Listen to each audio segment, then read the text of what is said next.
Information technology centre को subscribe करने के लिए ये वाला बटन दबाएं। वेलकम फ्रेंड्स, मेरे चैनल इंफॉर्मेशन टेक्नोलॉजी सेंटर में आपका फिर से स्वागत है। अगर आप मेरे चैनल पर पहली बार आए हैं तो मेरी प्लेलिस्ट जरूर चेक करें। आपको वहां बेहतरीन इन्वेस्टमेंट प्लान, शेयर मार्केट और नेशनल पेंशन स्कीम के सबसे बेहतरीन और सबसे जबरदस्त वीडियो देखने को मिलेंगे और 100% सही और संपूर्ण जानकारी के वीडियो देखने को मिलेगी। मैं अभी पब्लिक प्रोविडेंट फंड पीपीएफ की सीरीज मैंने चला रखी है, जिसमें मैंने आपको पीपीएफ की समस्त जानकारी दे दी है। आप मेरी चैनल की प्लेलिस्ट में देखोगे तो जितने भी आपके मन में प्रश्न है उन सबके मैंने जवाब दे दिए हैं, ठीक है ना। उसी क्रम में आज हमारा है PPF extension and partial withdrawal rules after maturity. कहने का मतलब पीपीएफ मैच्योरिटी हो गई, उसके बाद एक्सटेंशन, और आप इसको एक्सटेंशन के दौरान आपको पार्शियल विड्रॉल निकालना है, पैसा निकालना है, तो उसके नियम और शर्तें क्या है उस संबंध में ही है ये सारा नियम। तो देखते हैं एक्सटेंशन आफ्टर पीपीएफ मैच्योरिटी। सबसे पहले टेन्योर ऑफ पीपीएफ और मैच्योरिटी पीरियड और लॉक इन पीरियड मैं फिर से बता दूं कि आपका 15 साल का होता है लॉक इन पीरियड, और ये 15 साल नहीं होते हैं, 15 फाइनेंशियल ईयर्स होते हैं। 15 साल का मतलब तो 1 जनवरी से 31 दिसंबर हो गया, लेकिन 15 फाइनेंशियल ईयर का मतलब होता है 1 अप्रैल से 31 मार्च के टाइम को एक फाइनेंशियल ईयर काउंट करते हैं। तो जब 15 फाइनेंशियल ईयर खत्म हो जाते हैं तब जाके आपकी मैच्योरिटी होती है। आप मेरा मैच्योरिटी कैलकुलेटर देख लेना, चैनल पे है, तो उससे आपको कैलकुलेट करना आसान हो जाएगा, ठीक है। तो ये हो गई छोटी सी कहानी। अब हम आते हैं हमारे टॉपिक पे। पीपीएफ एक्सटेंशन क्या है, सबसे पहले ये समझ लेते हैं ये नई कहानी क्या है। आफ्टर कंप्लीशन ऑफ 15 ईयर्स, कौन से 15 years, 15 financial years, PPF rules allow the account to be extended indefinitely in a block of 5 financial years. आप 5 साल के ब्लॉक में कितने भी समय तक आपके PPF अकाउंट को एक्सटेंड कर सकते हैं। मान लीजिए 15 साल हो गया मेरा, तो 15 साल के बाद मैं फिर से 5 साल 20 साल, फिर से 5 साल 25 साल, फिर से 5 साल 30 साल, इस तरह से 5 साल के ब्लॉक में मैं एक्सटेंड कर सकता हूं अपने अकाउंट को।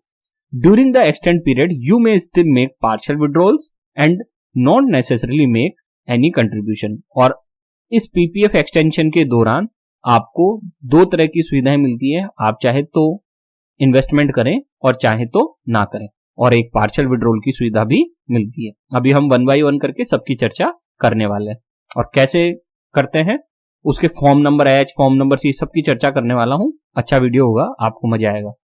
How many years A PPF account can be extended, ये भी मन में प्रश्न आता है कि सर एक पीपीएफ अकाउंट को कितने सालों तक हम एक्सटेंड करवा सकते हैं। तो देखिए, a PPF account can be extended in the blocks of 5 financial years upon the maturity of the account after 15 years from the date of opening the account. तो आप 15 साल जैसे आपके खत्म हो जाते हैं, उसके बाद 5 साल के फाइनेंशियल ईयर में 5 साल का ध्यान रखना। ये ब्लॉक ईयर कितने साल का होता है, 5 साल का। ऐसे नहीं कि आप 2 साल के लिए आगे बढ़ा ले, 3 साल के लिए आगे बढ़ा ले, ऐसे नहीं। 5 साल का ब्लॉक ईयर एक बार में आपको चूज करना पड़ेगा, ठीक है। उसके लिए आप एक्सटेंड करवा सकते हैं। फिर आगे है, how many times A PPF account can be extended. PPF account can be extended any number of times without any restrictions. अब ये और चीज कि कितने साल तक हम 5 साल का ब्लॉक आगे बढ़ा सकते हैं, कितनी बार भी, जितना आपका मन करे। आप चाहें तो 60 वर्ष की उम्र तक ले जाएं, 70 वर्ष की उम्र तक ले जाएं, जब तक आपकी इच्छा हो तब तक आप उसे 5 साल के ब्लॉक में उसको बढ़ाते चले जाएं अपने पीपीएफ अकाउंट को, ठीक है। अब देखते हैं टाइप्स ऑफ पीपीएफ एक्सटेंशन। तो पीपीएफ एक्सटेंशन 2 प्रकार का होता है। पहला होता है विदाउट न्यू कंट्रीब्यूशन और दूसरा होता है विद न्यू कंट्रीब्यूशन। सरल सी भाषा में, पहले वाले में हम कोई कंट्रीब्यूशन नहीं करेंगे, जैसा मेरे पास पैसा था वैसा का वैसा ही है। दूसरे वाले में मैं नया कंट्रीब्यूशन करता हूं। अब देख लेते हैं इसको, नियम शर्तें देख लेते हैं, सारा पार्शियल विड्रॉल भी देख लेंगे हम इसी में। तो पहला point, PPF extension without new contribution देख रहे हैं अब हम, जिसमें हम कोई नया कंट्रीब्यूशन नहीं करने वाले हैं। ध्यान रखना, कोई नया कंट्रीब्यूशन नहीं कर रहे हैं। उस केस में पीपीएफ एक्सटेंशन के नियम और शर्तें क्या हैं, तो देखते हैं।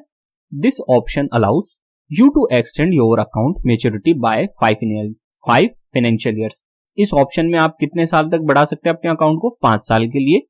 इन case you decide to retain your PPF account after maturity without making any new contribution, then you do not have to inform the post office और bank by submitting any form.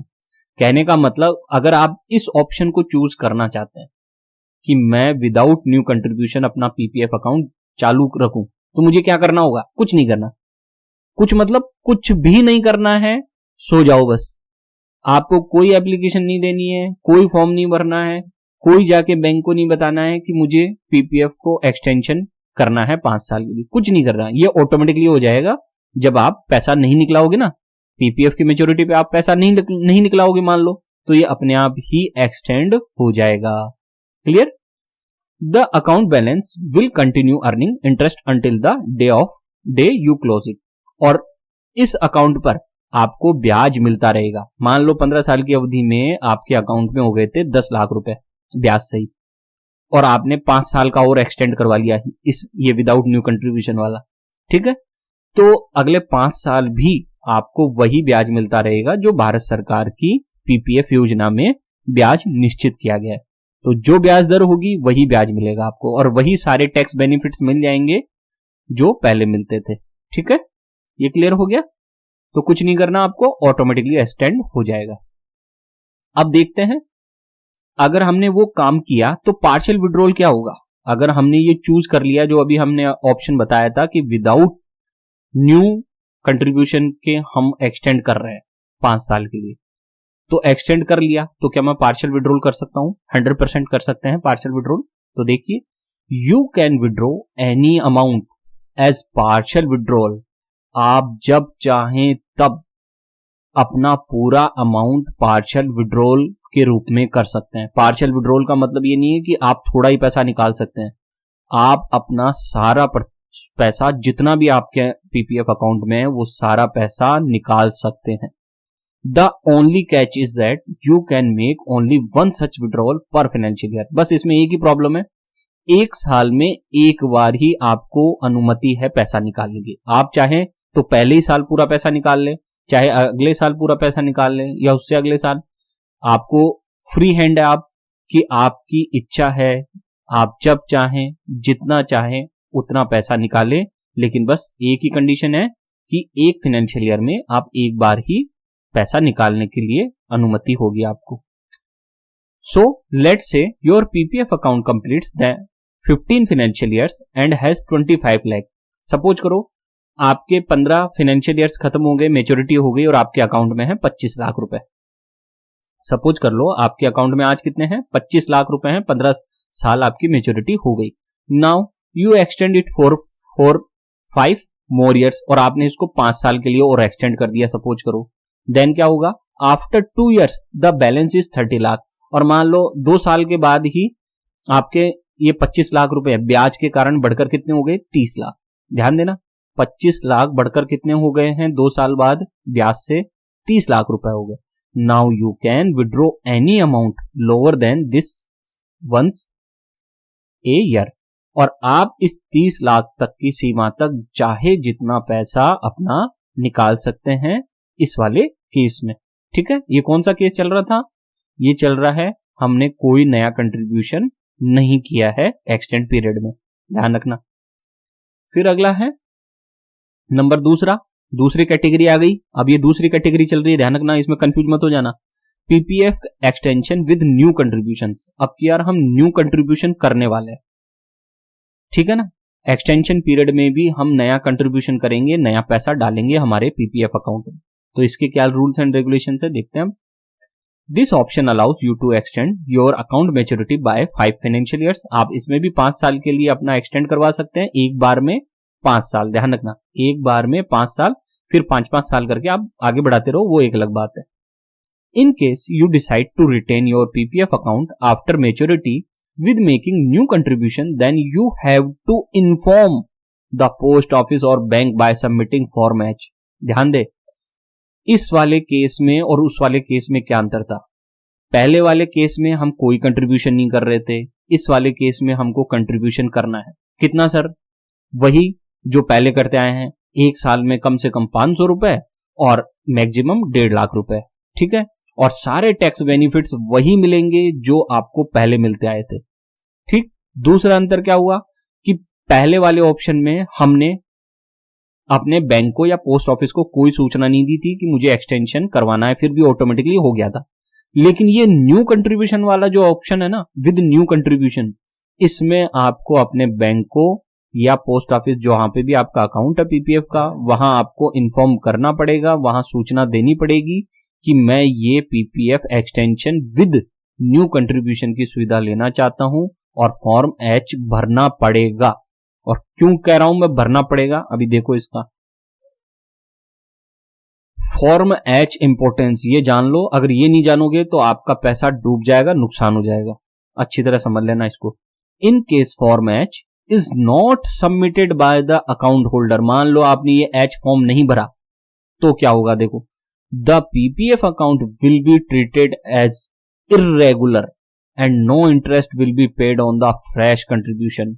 और आपका ये अगर आपने ये एच फॉर्म भर के नहीं दिया अपने पीपीएफ खाते में, ठीक है, बैंक को या पोस्ट ऑफिस को, तो आपका ये पीपीएफ अकाउंट क्या माना जाएगा, इर्रेगुलर खाता माना जाएगा।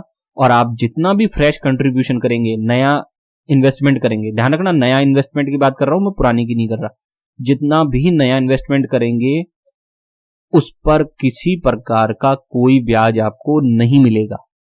If the form is not submitted and yet contributions are made, then no tax benefit under section 80C will be available for the account holder। और साथ में आपको जितना भी आपने कंट्रीब्यूशन किया है उसमें आप इनकम टैक्स के एक्ट 80C में भी कोई छूट नहीं ले पाएंगे। जनरली हमको 80C में कितने की छूट मिलती है, 1.5 लाख रुपए की मिलती है पीपीएफ में। लेकिन अगर आपने एच फॉर्म नहीं भरा तो ना तो आप वो 1.5 लाख की छूट ले पाएंगे और ना ही आपको कोई ब्याज मिलेगा, कंप्लीटली आपका नुकसान है, ठीक है ना। तो ये है एच फॉर्म की स्पेशलिस्टी।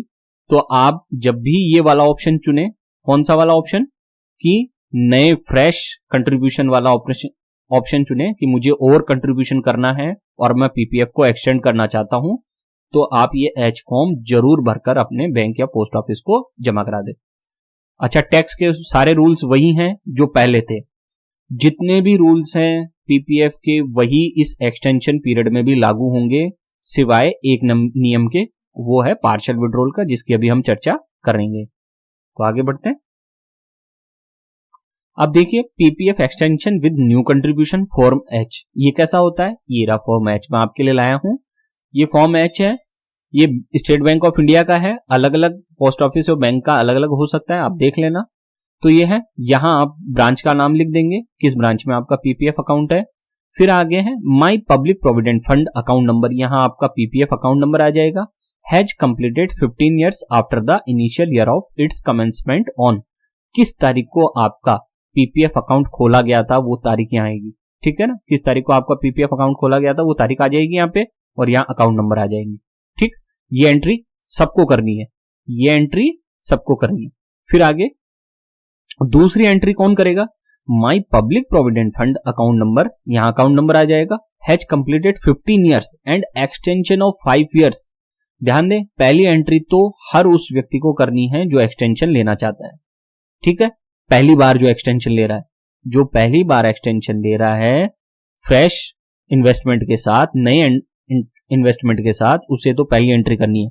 और जो पहले ये सुविधा ले चुका है, 5 साल का ब्लॉक ईयर पहले वो खत्म कर चुका है 15+5 करके, ठीक है, उसको ये पहली एंट्री नहीं भरनी, उसको कौन सी भरनी है, ये सेकंड वाली एंट्री। इसमें वो अपना अकाउंट नंबर लिखेगा और ये बताएगा कि मेरे 15 साल और एक्सटेंशन के 5 साल कब खत्म हुए, ठीक है ना, ये वो यहां दे देगा। फिर यहां आप डेट लिख देना और यहां केवल आपको सिग्नेचर करना है, ये वाली एंट्री आपको नहीं भरनी है। ये हो गया हमारा फॉर्म नंबर एच। अब आगे बढ़ते हैं। अब पार्शियल विड्रॉल का रूल भी देख लेते हैं, नियम और शर्तें। हम कौन सा वाला देख रहे हैं पता है ना, नंबर 2 पॉइंट देख रहे हैं, नए फ्रेश इन्वेस्टमेंट वाला ऑप्शन, कि हमने एक्सटेंशन चुना है न्यू फ्रेश इन्वेस्टमेंट के साथ कि मुझे और इन्वेस्टमेंट करना है, वो वाला ऑप्शन चुना हुआ है मैंने, उसमें मैं पार्शियल विड्रॉल के नियम बता रहा हूं। In case the account holder decides to continue his account with fresh contributions, then he she can withdraw up to 60% of the account balance at the beginning of each extended period block of 5 years in one or more installments, but only one withdrawal is allowed per financial year। तो सारी कहानी क्या आ गई कि आप partial withdrawal निकाल सकते हैं, लेकिन कितना? 60%। जितना भी मेच्योरिटी पे अमाउंट हुआ था उसका 60% पैसा आप जब चाहें तब पार्शियल विड्रॉल के रूप में निकाल सकते हैं। एक साल में एक बार ही पैसा निकालने की अनुमति है। आप चाहें तो पूरा का पूरा 60% जितना भी पैसा हुआ है, मान लीजिए 10 लाख की मेच्योरिटी थी तो 60% कितना हुआ? 6 लाख हुआ। आप चाहें तो वो 6 लाख एक बार में ही, एक साल में ही निकाल लें, या चाहें तो वो 5 साल में हर साल थोड़ा थोड़ा पैसा करके भी वो निकाल सकते हैं। तो ये है पार्शियल विड्रॉल का कानून। ध्यान दें, इस वाले में किसमें? विद फ्रेश कंट्रीब्यूशन में 60% ही अनुमति है, जबकि विदाउट फ्रेश कंट्रीब्यूशन में आप तो सारा पैसा निकालने की अनुमति थी। यहां केवल आप 60% निकाल सकते हो। अब आगे देखते हैं, पार्शियल विड्रॉल का एग्जांपल देख लेते हैं। So let's your PPF account has ₹10 lakh at the end of 15 years and you extend it with contribution of 5 more years, then you can withdraw a maximum of ₹6 lakhs, that is 60% of 10 lakhs। अब ध्यान दें, मैंने मान लीजिए मेरा maturity हो गया 15 साल पे, मेरा मैच्योरिटी हो गया, ठीक है, पीपीएफ का, और मेरे मैच्योरिटी का कितना अमाउंट बना? 10 लाख रुपए बना। ठीक, अब 10 लाख रुपया हो गया, मैंने 5 साल का एक्सटेंड करवा लिया, और 2 साल बाद मान लो मेरे 10 लाख हो गए बढ़कर, मान लो 20 लाख हो गए या 12 लाख हो गए। 10 लाख बढ़कर कितने हो गए? मान लो 2 साल बढ़कर 12 लाख हो गए। लेकिन आप उस 12 लाख का 60% पैसा नहीं निकला हुए, आप कितना निकलाओगे? इस 10 लाख का 60%। जहां से आपने मैच्योरिटी पीरियड स्टार्ट किया था वहां जितना पैसा होगा उसका 60% पैसा आप निकाल सकते हैं पार्शियल विड्रॉल के रूप में। ये नहीं कि हर साल पैसा बढ़ता जा रहा है और आप निकालते जा रहे हो और ज्यादा 60%, नहीं, जितना मैच्योरिटी पीरियड पे था आपका उसका 60% निकाल सकते हो। फिर अगले 5 साल बाद फिर नई मैच्योरिटी आ जाएगी, फिर नया अमाउंट बन जाएगा, फिर उसका 60% निकाल पाओगे। इस तरीके से आप ये पार्शियल विड्रॉल कर सकते हो। और कितनी बार? एक साल में एक बार कर सकते हो, और एक बार में चाहो तो 60% पैसा पूरा भी निकाल सकते हो। अब आगे देखते हैं, PPF extension with contribution form number C देख लेते हैं कैसे भरते हैं। ये आपको अगर कंट्रीब्यूशन से वो निकालना है, क्या कहते हैं, विड्रॉल करना है, ये विड्रॉल फॉर्म है। किस केस में? PPF extension with new contribution form में। तो यहां आप अपनी ब्रांच का नाम लिख दें, जिस भी बैंक में आपकी ब्रांच है। ये तो एसबीआई का फॉर्मेट है, अन्य बैंकों का भी होगा, पोस्ट ऑफिस का होगा, तो वो देख लेना आप। तो यहां आप लिख देंगे, यहां पीपीएफ का अकाउंट नंबर लिख देना, यहाँ कितना पैसा निकालना चाहते हैं वो लिख देना, यहाँ हिंदी इंग्लिश में लिख देना कितना पैसा निकालना चाहते हो। फिर यहाँ एक पीरियड ऑफ कितने साल हो गए हैं आपके अकाउंट को, पीपीएफ को, वो यहाँ लिख देना। Years has expired for the end of financial year in which initial subscription was made, ठीक है ना, यहाँ कितने साल हो गए वो लिख देना। फिर दूसरी एंट्री वही भरेगा, किस केस में? जब आपका माइनर का अकाउंट हो, किसी छोटे बच्चे का अकाउंट हो और आप विड्रॉ करना चाहते हैं, उस केस में आपको ये दूसरा कॉलम भरना है, अदरवाइज नहीं भरना है, ठीक है। और फिर यहाँ डेट लिख देना और यहाँ साइन कर देना, ये एंट्री आपको नहीं भरनी है। तो इस तरह से ये फॉर्म नंबर सी भरा जाता है। तो फ्रेंड्स, ये है सारी कहानी। मैंने आपको पूरी कंप्लीट प्रोसेस बता दी है कि पीपीएफ की मैच्योरिटी के बाद क्या प्रोसेस होती है, एक्सटेंशन कैसे लिया जाता है, कौन सा फॉर्म भरना है, पार्शियल विड्रॉल कैसे निकालना है, किस तरीके से फॉर्म भरना है, मैंने सारे नियम और शर्तें बता दी है। अब एडवाइस की बारी आती है। सर क्या करें फिर पीपीएफ मैच्योरिटी हो जाए तो? मेरा सलाह है आप अपने पीपीएफ अकाउंट को मैच्योर होने के बाद बंद ना करें। अगर आपको तत्काल पैसे की जरूरत है तो बंद करें, और आपको लगता है कि नहीं मुझे तो 1 साल बाद जरूरत है तो बंद न करें। क्यों? क्योंकि 1 साल बाद भी आप पूरा पैसा निकलवा सकते हैं। कौन से वाले ऑप्शन में? कि उसमें दूसरा वाला हमारा पहला वाला ऑप्शन था ना, हमने ये 2 ऑप्शन पढ़े थे। देखो मैं ले चलता हूं, 1 सेकंड, है ना, आपको ध्यान आ जाएगा। ये देखो 1 सेकंड। हाँ, अगर आपको पैसे की जरूरत है ही कि अगले 1-2 साल में मुझे पैसे की जरूरत पड़ेगी, तो आप ये वाला ऑप्शन चूज कर लेना, विदाउट न्यू कंट्रीब्यूशन वाला। फिर आप जब चाहें अपना पैसा तब निकाल सकते हैं, पूरा का पूरा। ठीक है ना, तो घबराने की जरूरत नहीं है। और आपको लगता है कि नहीं यार मेरे पास तो अभी पैसे की कोई कमी नहीं है, तो नए कंट्रीब्यूशन को और करो ना, क्यों ना उसको पीपीएफ के पैसे को बढ़ाओ, क्योंकि पीपीएफ का पैसा क्या है, दिन दुगना रात चौगुना बढ़ता है। इसलिए जितना कंट्रीब्यूशन ज्यादा डालोगे और जितने लंबे समय तक रहोगे पीपीएफ में, उतना ज्यादा आपको बेनिफिट होगा। ठीक है ना, तो ये मेरी एडवाइस है, बाकी आप अपनी अकल से काम लें। उम्मीद है आज का वीडियो आपको अच्छा लगा होगा। मेरे चैनल पर बहुत सारे वीडियो हैं जो आपको अच्छे लगेंगे। फ्रेंड्स, चैनल अच्छा लगा हो तो सब्सक्राइब जरूर करें। मेरे चैनल पर आपको संपूर्ण शेयर बाजार, नेशनल पेंशन स्कीम और बेस्ट इन्वेस्टमेंट प्लान्स की 100% सही और संपूर्ण जानकारी मिलेगी। आप मेरे चैनल पर प्लेलिस्ट जरूर चेक करें, वो नीचे की साइड में है, देखें उसको। और आज का पूरा वीडियो देखने के लिए आपका बहुत बहुत धन्यवाद।